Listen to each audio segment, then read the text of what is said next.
Okay, perhaps we start so that we can end on time and get on time to the next event tonight.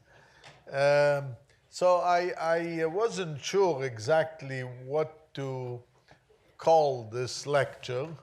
Part of it, it's nonlinear effect, but part of it, it's not quite, and so I just gave it a just general title, development of.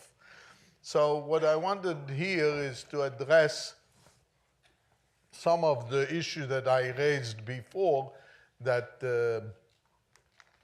came from the Darien-Landau result. So Darien-Landau essentially found that the flame is always unstable, and this was done in the 40s, and a lot of work was done by Markstein. You have heard the name George Markstein. It's not Markstein length goes after George Markstein. Markstein did a lot of work in the 50s where he postulated that the flame speed depend on the curvature. He didn't incorporate stretch at the time, so it was only curvature. And, but of course, he didn't know what that coefficient mu was. And so he did a lot of experiment. Well, he realized that it has to be of the order of the flame thickness. I mean, he really had a very good insight in this question. But it was clearly proportional to flame thickness, and through experiment he could sense, you know, what the importance of this parameter is. So, sorry. And so it's only more recently through these asymptotic studies that were done in the 80s that a more systematic derivation of the idea of Markstein and the improvement of Darien-Landau that was done. Essentially, you could say that what was done, if we didn't know the exact dispersion relation, we know it in the Darien-Landau case when the flame is not, it's weakly, say, curved. K is maybe small, and then what we found is the next term in the Taylor expansion of the exact relation. But we don't know the exact relation, but that's turned out to be quite significant. But as you will see, only limited to. So this was done simultaneously, and the results, even though they are expressed in different notation, different symbols, they are identical, and I can assure you that because I went through all the algebra. And the idea is that the second term here, which is proportional to k squared, missing in the Darien-Landau result, could be sometimes negative, which indicate that it's stabilizing. So it means that the short waves get stabilized sometimes. And of course, the origin is the Lewis number, and therefore it gets stabilized by diffusion effect. So here is the more detailed look of that dispersion relation. This is the k squared term that you see here. It's proportional to the flame thickness, as we expected, multiplied by SL k squared. And there are three terms. The first term can be associated, when I say can be associated, when you look at carefully at the calculation, it's associated with heat conduction. And heat conduction tried to smear differences in temperature, which is usually stabilizing. The last term is multiplied by the Prandtl number, and these are the viscous effect. It turned out that if you assume a constant viscosity, in other words, you don't take into account the fact that the viscosity of the burned gas increases as a result of the higher temperature, viscous effect turned out to be 0. In other words, B3 doesn't appear in the solution. But when you take into account the fact that there is a variation in viscosity, they tend to be stabilizing. The middle term I left for last because it's a more complicated one. Well, it's due to the species diffusion, and that depends on the Lewis number, or on the effective Lewis number. So when the Lewis number is bigger than 1, those effects are usually stabilizing, and they stabilize the short waves, as I indicated. However, when the Lewis number is sufficiently negative, it can change the sign of this term to a positive quantity, and therefore it's an additional instability added to the Dario-Landau instability. So this is essentially the picture. Without looking at the detail, I bunched them into 1B.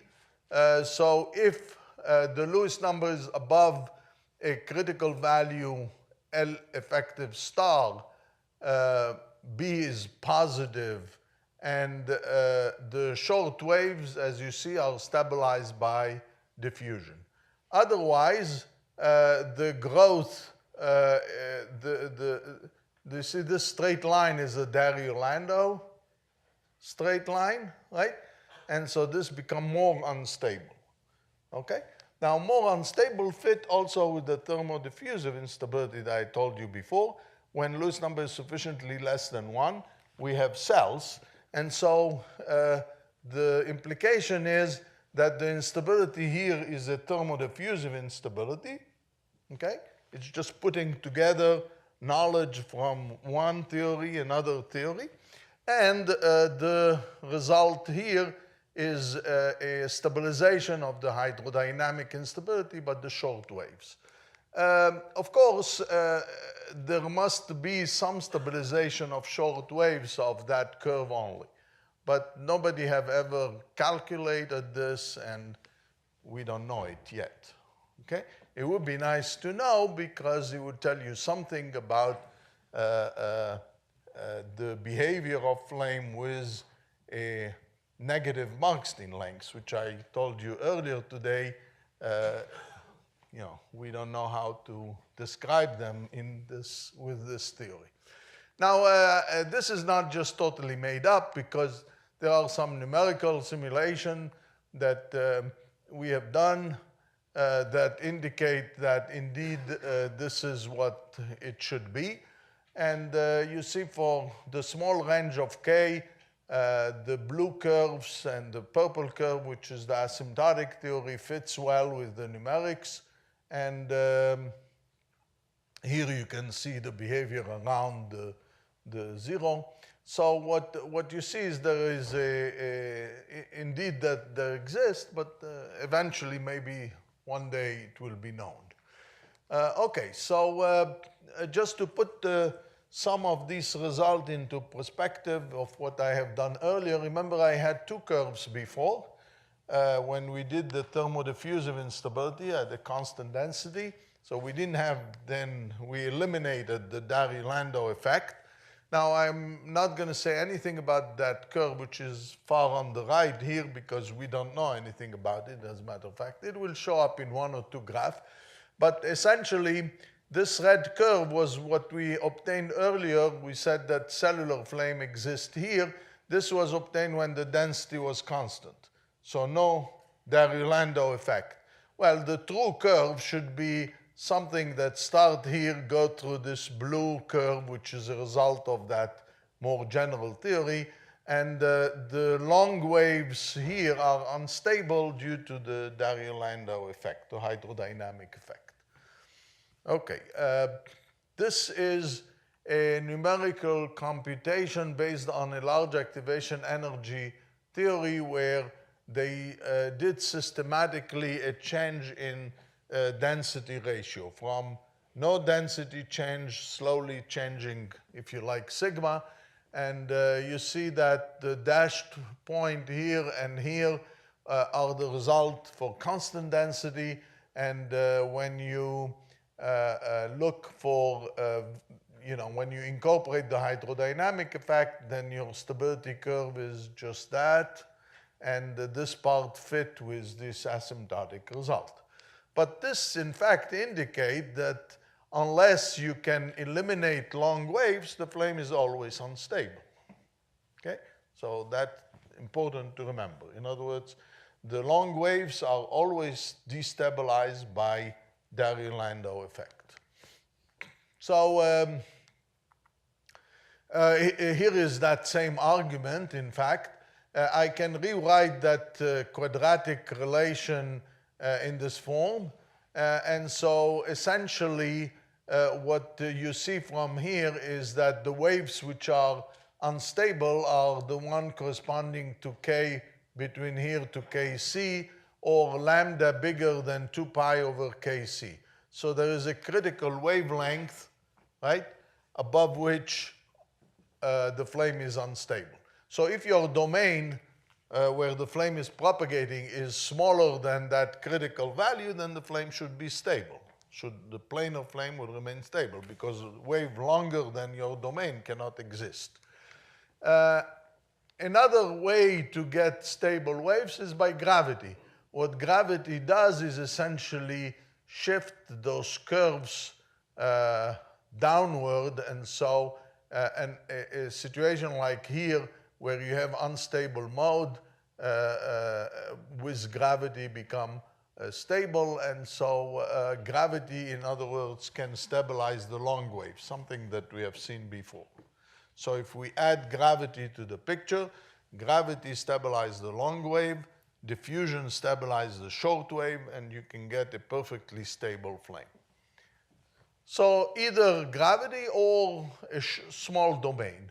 Also, you can study the strained flame, like the stagnation point flame, and you see that when the strain is 0, I'm sorry, well, it's not strain. This is the Lewis number.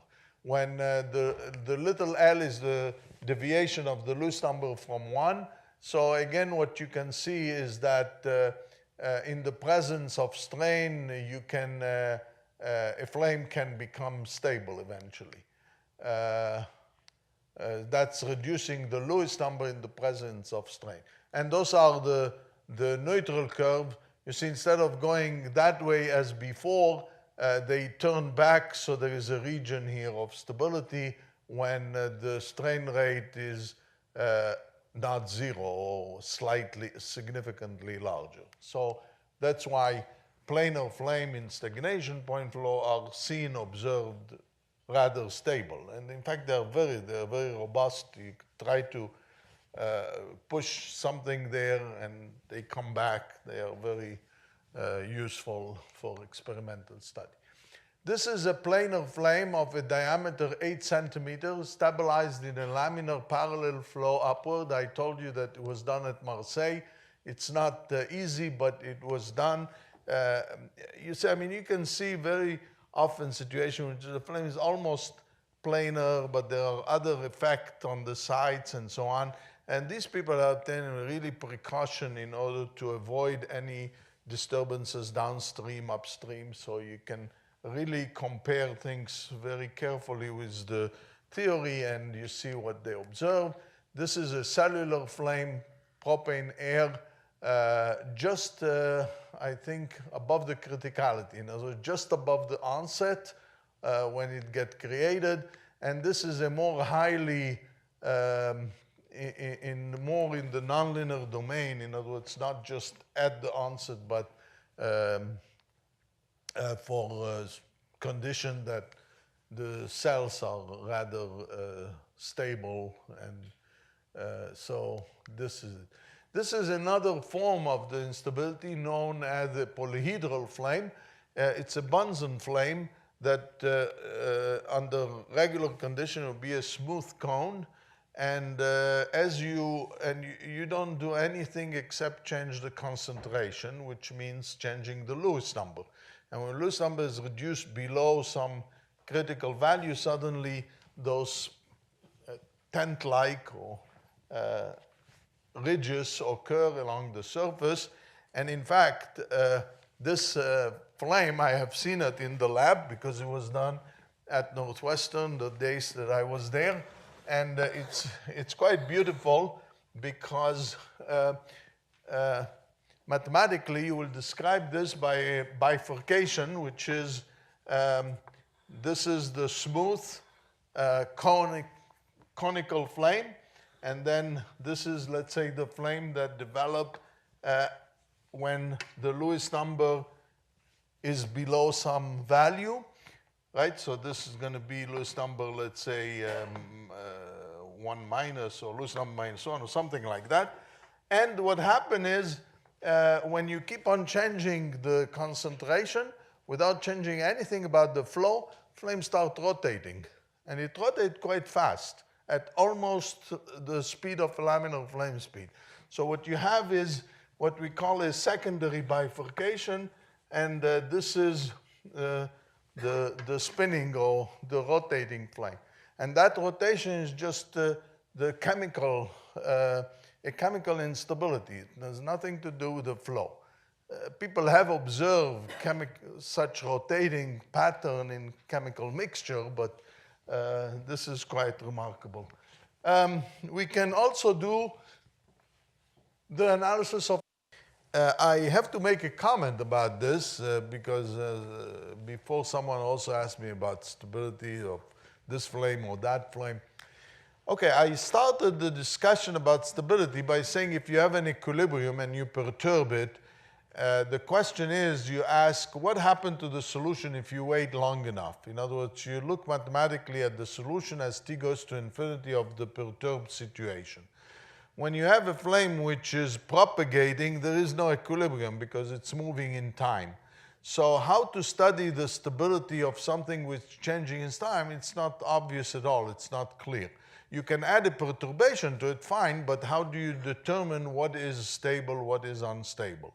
So there is a bit of ambiguity there, but the way that we have done it is that we ask the question, what about the growth rate? How does the growth rate change in time relative to the propagating flame? Because you see, if the small bump on the flame surface increase in time, but the flame propagates faster, you're not going to see it as an instability. It has to grow faster than the flame itself. And so it had to do relative to the flame, and that's why this factor here. And then what we obtain is, of course, a similar situation, a growth rate which is more or less due to the hydrodynamic instability and a correction due to the effect of diffusion. Just want to comment that when you do perturbation on a spherical flame, mathematically it's more complex because you don't simply do e to the iky and omega t, but you have to use spherical harmonics, and those are complicated functions, and so mathematically it's quite an intense problem. The first term is like the Darry-Landau effect.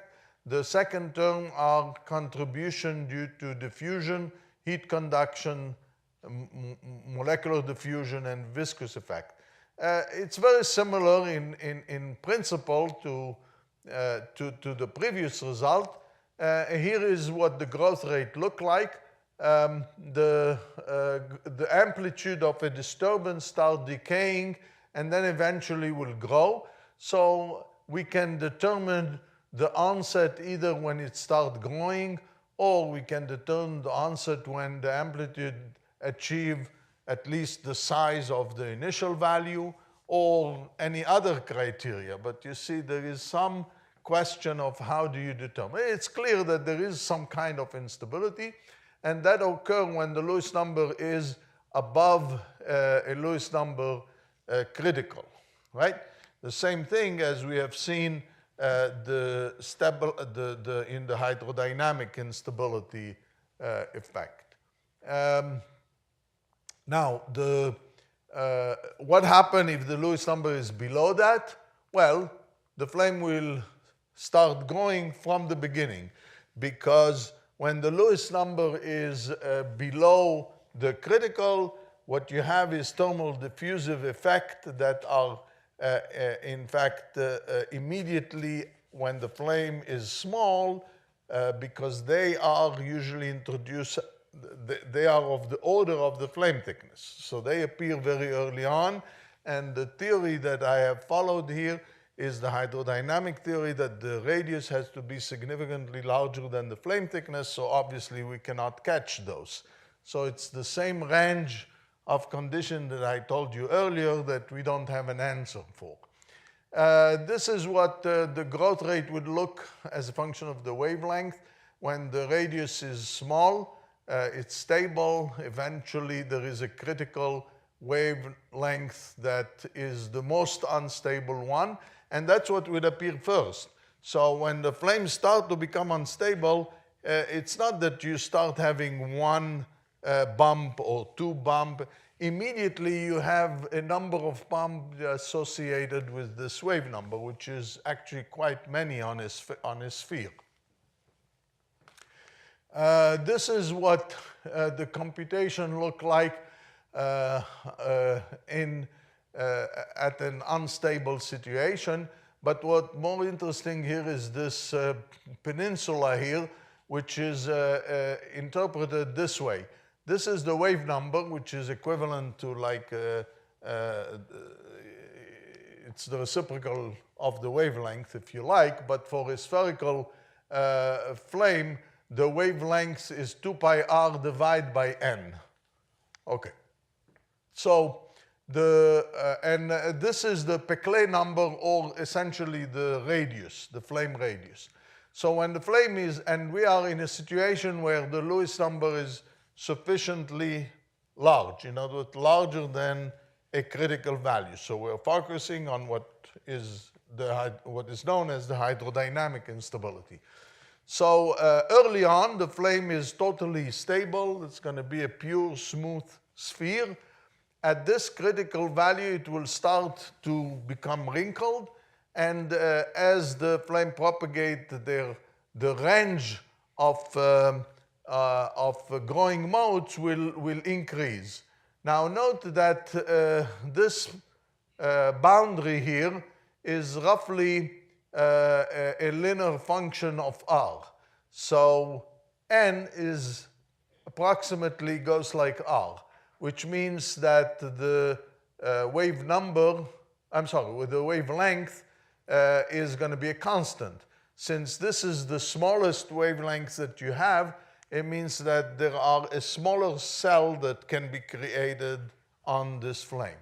However, the red curve here that the blue asymptote to, n is a constant. N is a constant mean that lambda maximum, which is this is the maximum lambda wavelength, right, is going to be growing like r because n is constant. So the maximum wavelengths keep on growing with the flame. But when a large cell grows, the large cell, it's like a spherical flame. So it becomes unstable too. So of course it's not now in the linear theory, but this is what you would expect to see. So what happened in reality is that the large cells split into smaller cells, and there are always small cells of a certain size that exist. They don't become smaller than that. This is some picture taken from experiment by Derek Bradley, and they seem to fit into it. First of all, they adopted this idea of the peninsula, and they tried to interpret their experimental result based on this. This is, in fact, the recent paper that I mentioned to you that was done in Aachen, where we tried to fit the experimental observation to the theory, and they seem to also agree quite well, but I want to move on. Here is some movies. So this is hydrogen-air, spherically expanding flame at equivalence ratio of phi equal to 1. The flame is smooth, smooth, smooth, smooth. There is some little instability here, but it's only due to the electrode that is used to ignite the mixture, and it's really not one of the intrinsic instability. On the other hand, wait a minute, this was what? Okay, so this was phi equal to 1 atmosphere. now we are increasing the pressure. Oh, I showed you that already.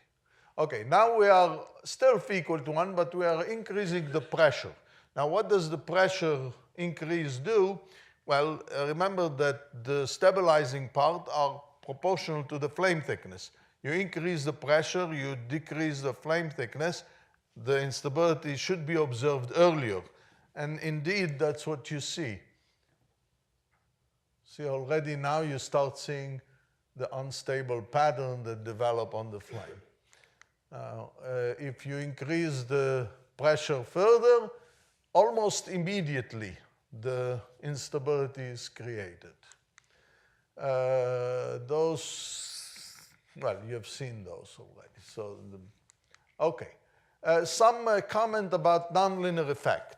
In order to understand nonlinear effect is difficult because you have to now examine a whole complex mathematical system, and you cannot no longer assuming that the disturbances are small. So the early studies have tried to exploit the idea that perhaps sigma minus 1 small helps understanding what is happening. So, by the way, I say sigma minus 1 small. I did not say constant density because we're going to see that the Dario-Landau effect come in the picture, but as a weak effect.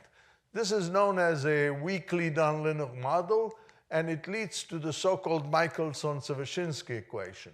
It was derived by Sufficiency and then analyzed with his student Michelson. Essentially, if you assume that the perturbations are small and that it takes a long time to develop, in other words, you exploit this idea, you end up, and the development I'm not going to show you, you end up with the flame speed equation of this form. Now, this is more or less should be familiar to you, maybe not obvious, but familiar. Phi sub t is essentially come from the fact that the velocity of the flame was ft divided by the square root of 1 plus f sub y squared, something that we wrote before. If you assume that the disturbance is weak and you expand this in a Taylor expansion, that's where the second term show up. So this f sub y squared comes here. I'm sorry, I called it here y, but it's x. X is a transverse direction. So this should be f sub x if you want. And the flame is propagating in the y direction. Then the second derivative, it's the effect of the Marsden lengths, and only curvature show up. And this is because, remember, the flame speed is relative to the incoming flow. So that's the velocity of the gas. The only unknown thing here is the velocity of the gas, and one have to solve the Navier-Stokes equation. Luckily, in this limit, Navier-Stokes equations are linearized, and you can solve them using Fourier transform.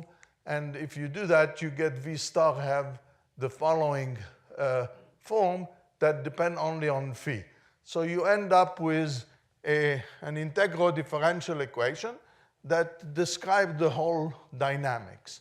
And that equation is perhaps looks complicated, but it turned out that it has exact solutions. Before I describe them to you, I just want to say, just remind you that this was the curvature. Now we put in the previous equation that we had in dimensionless form. So alpha is essentially the scaled Marsden number. And this operator is that integral that I had before, which is a known operator. And effectively, this is the Dario-Landau instability. So the Dario-Landau effect is described by this operator. So often people call it the Dario-Landau operator, but really that's what it is. Okay, so the first thing that you do when you have an equation like this, you do a linear stability analysis of it. Well, you get exactly the same result as we have described before, right? So there is a growth. This is this operator just gives you the linear proportionality in K, which is the Navier-Stokes effect, and this gives you a K square, which is the stabilization of the short waves. So you get that. And then you can, as I said, there were some discovery that this equation, despite being nonlinear and complicated, it has exact solution. The exact solution have this form, and it's a sequence of bifurcation. So if the parameter, now gamma here is the reciprocal of the alpha that I had before. So it's a reciprocal of the Markstein number. So it doesn't matter the detail. The idea is that if it's below 2, the flame is stable, and this is the amplitude, so amplitude 0 means the flame is flat. And then at this point, you have a solution of this, which is called a one-pole solution, because the exact solution are constructed by poles in the complex plane. So again, those are mathematical details of not great importance. Then you have another bifurcation to two-pole solution, three-pole solution, four, but eventually it equilibrates here to some value. And this is what these pole solutions look like. It's like peak structures, okay, pointing towards the burn gas. You don't have an exact cusp, but because it's rounded, because you have a curvature term in the equation, but it's cusp-like structure.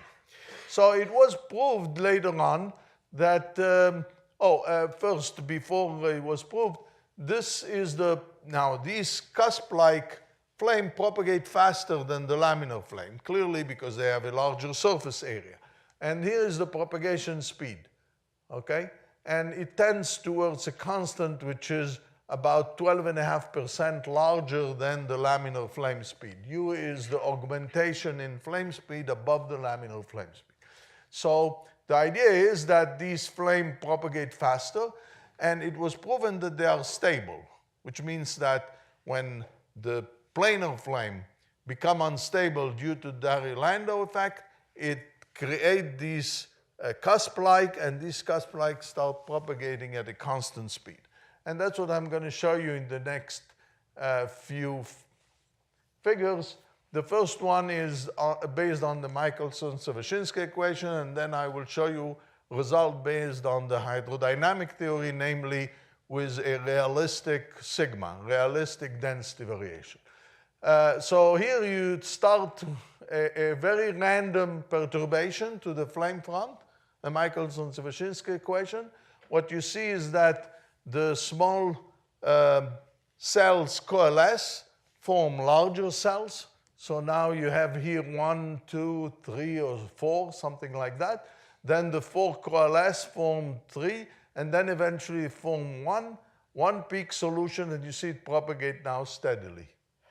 And the red curve here is that exact solution that, so these are numerically time-dependent solution of the equation, and the red curve is the equilibrium exact solution that I mentioned to you. So after a long time, the solution tends to that stable solution.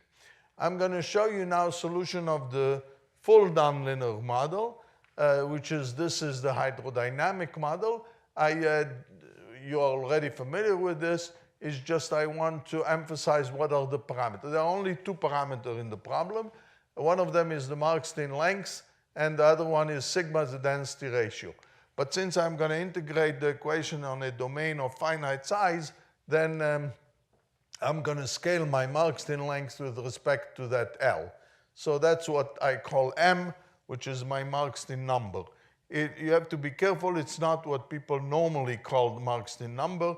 Usually you scale it with respect to the flame thickness. So this M is just the commonly known Markstein length multiplied by the ratio of the flame thickness to L. Okay, it's just for convenience. And you expect, as I said, that if the wavelength, I already discussed that, to some extent before. If the wavelength is above a critical value, which is given here, then the modes are amplified. So if my domain is smaller than this critical, the flame should be stable. So here it is. The critical value for this condition is 1.7. I'm starting with a domain of size 1. The flame is slightly perturbed. It takes the shape of a cosine, and you integrate the Navier-Stokes equation coupled with that equation. It's not a simple or trivial calculation, but you do it, and you see what happened. Eventually, the flame flattens out, and the propagation speed is found to be 1, which is the laminar flame speed, since we scaled with respect to 1. What happens if the domain is larger?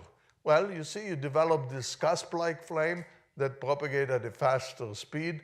The larger domain, the more peaked solution, the faster the flame is. And this is a picture of of a steady propagating flame. In other words, after it has reached that equilibrium, as it propagates in a quiescent mixture. What you see here, the color is the velocity. So blue is, very blue is quiescent. Those lines is just a feature of a bad printer. Has nothing to do with, yes? Are these the speeds relative to the flame front? No, this is the absolute. So because what is drawn here is a flame which is actually propagating. So just caught at one time. So you see the blue here, meaning it's quiescent, nothing. And here it's the velocity is quite large. Sigma was, I think, about 4. And so you see that the velocity is approximately 4, which makes sense. What you also see is the streamlines. See what happened with the streamlines? Due to the thermal expansion, you get this induced flow, which tend to go towards the peak and maintain that peak, right, to propagate steadily. And this one is a different parameter. Unfortunately, I don't have that parameter. I don't know why. This is a smaller parameter than this, and so this propagates faster. And I don't know what's missing here. Oh, nothing is missing, just the graph. So this is the maybe the more general picture, the bifurcation picture. The propagation speed as a function of the Markstein length, but note that the Markstein length is going this direction, okay? Markstein number is going this direction. In other words, the flame is stable up to this value, and when the Markstein is smaller than this critical value, what you obtain is this peak-like structure, and as you further decrease the Markstein number, the flame is more unstable, more peak-like, and propagates. So the consequence of the hydrodynamic instability or the Darry-Landau instability is not turbulent flame, but it's peak structure of this kind. I said that already. What's next? Okay, this was just to show the relation between the Markstein number and the more common Markstein number. And here is an interesting calculation. It's a comparison between this hydrodynamic theory and DNS. It's done on a propane-air mixture. Now, before I show you the DNS, I want to tell you what was done in the hydrodynamic theory. So we know it's propane-air, phi equal to 0.8. So we go to the literature and we find that for a single step, the best activation energy that describes a single step is known. You calculate the Zeldovich number, which turned out to be 8.377. For that mixture, you can find the adiabatic temperature or the density ratio and find that it's sigma equal to 7.156 from planar flame calculation. You also find the flame thickness because you know the thermal diffusivity and you know the laminar flame speed. You find the laminar flame speed that corresponds to that phi, which is equal here. So given all this, you can compute the melting length based on the formula that I showed you earlier. There is no fixing parameter, there is nothing here, it's just you evaluate it and you put it in the hydrodynamic model and you do the computation. And you do the computation, you obtain that the flame propagates at 1.237 SL. In other words, about 25% or 24% larger than the flame speed. This is what the flame looked like, okay? Here is the result of the DNS. It's, of course, a little different. I didn't expect it to be exact, but it's very similar. And the structure of the behavior in the burn gas, it's very similar. And of course, there are details here which are not here, but generally speaking, it's a good representation. So it's a good, of course, it depends on what you want to show. We are interested in the global flow, and for that, it's perfectly fine. This is a comparison of this bifurcation diagram between DNS and the hydrodynamic model, and again we show a good correspondence. Now there will be a set of solution, all DNS, rich hydrogen air with detailed chemistry, okay, and transport. I'm going to start with phi equal to 1 and reduce the equivalence ratio. It's hydrogen air, so the rich case is usually hydrodynamically unstable, and as you move towards stoichiometry, it will be, eventually, it will also be thermodiffusive effect will start to become important. So here is what you do. You start with the stove flame. You see it develop this cusp-like pointing towards the burn gas, and it propagate at a speed which, as I showed you earlier, it compares well with the hydrodynamic theory. Now phi equal to 1. Again, it starts with 2 cells. Well, they eventually get 1. Now, don't forget that numerically there is always some numerical disturbance, so sometimes it gets kicked out, but eventually it goes back. So indeed, that the fact that there is a stable flame that propagates of that kind is seen here too. If we reduce the phi, then what happened? Oh, okay. Well, let's see what happened.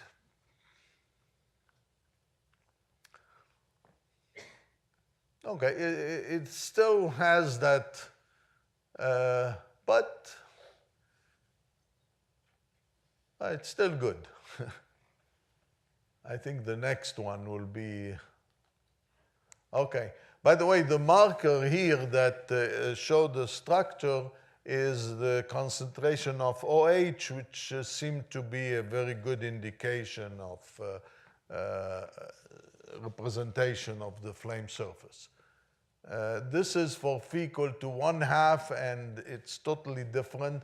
Note that you may have this structure, but there are also small cells that get created on the flame surface, and these are due to this thermodiffusive instability, which, of course, the hydrodynamic theory does not describe. I think I showed this one, no? Oh, this one is another.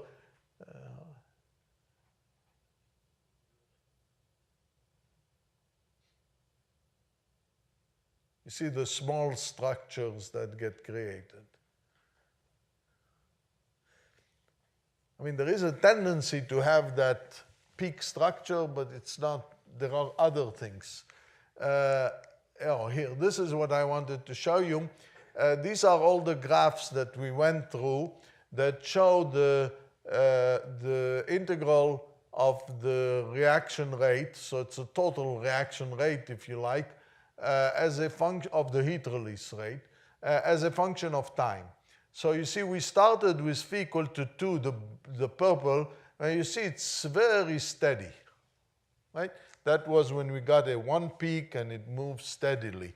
The red one is almost, it had this, remember it was two structure and then it became one, and so it got that kick, but it's still steady.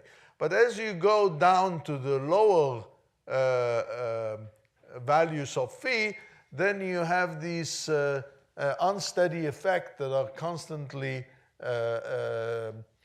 affecting the flame structure, and these are due to thermodiffusive effect, and there is really no theory that describe that fully at the moment. So it's harder to describe lean hydrogen-air flame behavior because of this instabilities that are observed. We try to put this on a diagram showing the speed. And what is interesting is this. The first two, which was, it's not marked here, unfortunately. Oh, no, yeah, they are. So these are the, no, that's not correct. Something is not right here. What it should have been, sorry about that, but what it should have been is this, that these two are the larger phi, that you see that the propagation speed is essentially, there is for a given height or a given channel width, there is a clear velocity, but for the lower phi, it's time dependent, and so the speed can be even very large. In other words, this creation of the small cells also cause a higher propagation speed, so the lean mixture will propagate significantly higher, and it's also not steadily propagating. So sorry about this, not quite correct, that picture. Just the last, I think, two comments. It's the Michelson-Sufficiency equation also describe the flame in a 3D, in other words, in a 2D structure, and that's what it looked like. So you have this peak structure and those, those creases on the side, and it's this, and these are exact solution of this equation now. Where this is y, x, and z are the other two directions. I don't remember if I have anything else. Oh, I see.